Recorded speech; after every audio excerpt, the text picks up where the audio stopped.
There are two challenges that traders typically face with liquidity. The first is knowing which level is actually being targeted, and the second is knowing whether the price is going to make a continuation or a reversal, which involves an understanding in advanced market structure, which most traders lack. So in this video, we've broken down everything you need to know about trading liquidity into 5 simple steps. So let's waste no time and start with step number 1, which is understanding the different forms of liquidity. Liquidity refers to areas in the chart that either contain a large quantity of unfilled orders or a large quantity of stop losses, and it presents itself in 2 different forms. When people typically talk about liquidity, they are usually referring to the external range liquidity, which can be either a previous swing high or a previous swing low. These are pivotal moments in the chart because they either result in a trend continuation or a trend reversal in the form of liquidity runs and liquidity sweeps, which we will be covering further into the video. The other form of liquidity is internal range liquidity, which is just another name for fair value gaps. This is what the price uses as fuel to attack the swing highs and lows.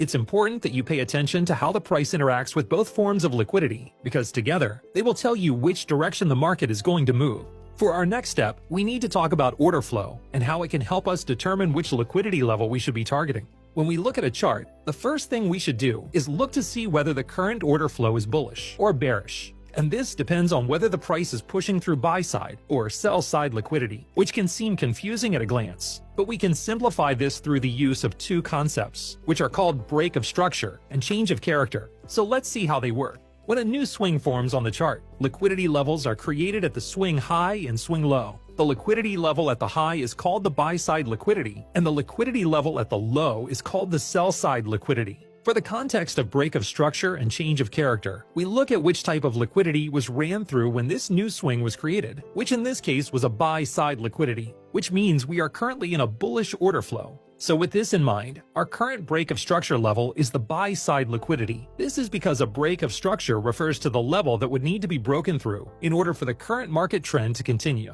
which in this case is an uptrend. And on the other hand, the current change of character level would be the sell-side liquidity. And this is because if this lower level was to be hit, it signals to us that the order flow might be looking to change, which in this case would be from a bullish order flow to a bearish order flow. But in this instance, the price pushes up and through the buy-side liquidity, which creates the break of structure, confirming that the uptrend is continuing. And now, with this new bullish swing, we have a new set of break of structure and change of character levels that we can use to assess if this uptrend will continue to progress. Here we have another depiction of a price swing, but this time, when we look at the liquidity that was broken before this swing was created, we can see it was a sell-side liquidity, which means that this chart would currently be in a bearish order flow. And this means that the current break of structure